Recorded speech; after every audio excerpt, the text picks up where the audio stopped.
آپ کی والدہ ماجدہ سیدہ فاطمہ بنت اسد رضی اللہ تعالیٰ عنہا، انہوں نے آپ کا نام اپنے والد اسد کے نام پر نقل میں اور اسی کی ترتیب پر حیدر رکھا۔ آپ کے والد جناب ابو طالب نے آپ کا نام علی رکھا، لیکن کبھی کبھی یہ بات چلتی تھی کہ جناب جو ہے کہ حضرت سیدہ فاطمہ بنت اسد رضی اللہ تعالیٰ عنہ نے جو آپ کا نام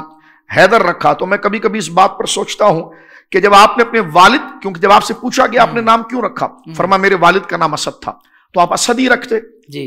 حیدر کیوں رکھا؟ تو میں کبھی کبھی اپنے ذوق میں یہ بات کرتا ہوں، کیونکہ حیدر بھی شیر کو کہتے ہیں، کیا کہنے، حیدر بھی شیر کو کہتے ہیں اور اسد بھی شیر کو کہتے ہیں۔ تو ایسی کچھ عبارات اور بندہ جو ہے کہ تھوڑی تحقیق کرے اپنے ذوق کے لیے، میں اپنا ایک وجدان اور اپنا ایک ذوق آپ کی نظر کرنا چاہتا ہوں کہ سیدہ فاطمہ بنت اسد اتنی ذہین تھی اور ولادت کے وقت ہی گویا کہ حضرت مولا مرتضیٰ کے چہرے انور کو دیکھ کر وہ کمال کو وہ جان رہی تھی کہ اللہ رب العالمین میرے اس بیٹے سے دین کا کیا کام لے گا اور یہ کتنی کشادگی کے ساتھ حق و باطل کے درمیان فرق کرے گا اور قیامت تک کے لیے حق کو بندگان متلاشیان حق کے لیے حق کو روشن کر کے رکھے گا اور باطل کو بالکل اس سے الگ کر دے گا، ممیز کر دے گا، دودھ کا دودھ اور پانی کا پانی کر دے گا۔ تو آپ نے اپنے شہزادے کا نام حیدر رکھا، تو میں کبھی کبھی اپنے وجدان میں دیکھتا ہوں کہ اسد بھی دیکھیے شیر کو کہتے ہیں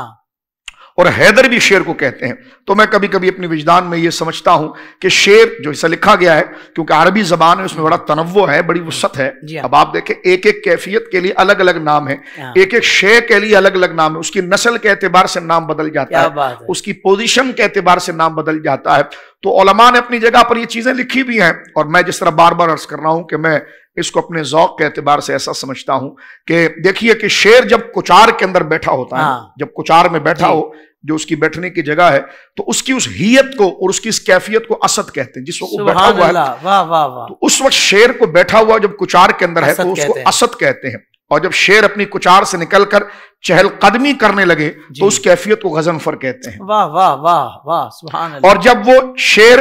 اپنی کچار سے نکل کر شکار کی طرف چل پڑے اس وقت اس کو زیغم کہتے ہیں، جب بیٹھا ہو تو اسد ہے، جب چہل قدمی کرے تو غضنفر ہے، اور جب اپنے شکار کو دیکھ لے تو اس کیفیت اور اس پلاننگ کو جب وہ کرتا ہے تو اس کی چہرے کی کیفیت کے اعتبار سے اس کا نام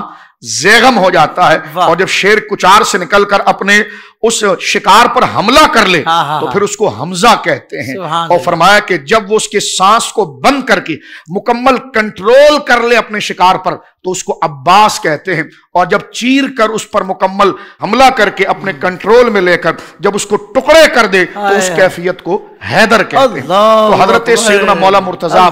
شیر خدا رضی اللہ تعالیٰ عنہ کی والدہ ماجدہ نے آپ کا نام جو حیدر رکھا، تو واقعی میں وہ نام آپ کی زندگی کے ہر پہلو میں نظر آیا کہ آپ نے بیجا کسی پر دست درازی نہیں کی، لیکن جس پر ہاتھ اٹھانا اور جس کی طرف آگے بڑھ کے پوری انسانیت کو گویا کہ دہشت گردی اور فساد سے بچانا ہے، تو اس وقت یہ کمال حیدر آپ کو بدر میں بھی نظر آئے گا، خیبر میں بھی نظر آئے گا اور خندق میں بھی نظر آئے گا۔ کیا کہنے، سبحان اللہ سبحان اللہ، شاہ صاحب بہت کمال۔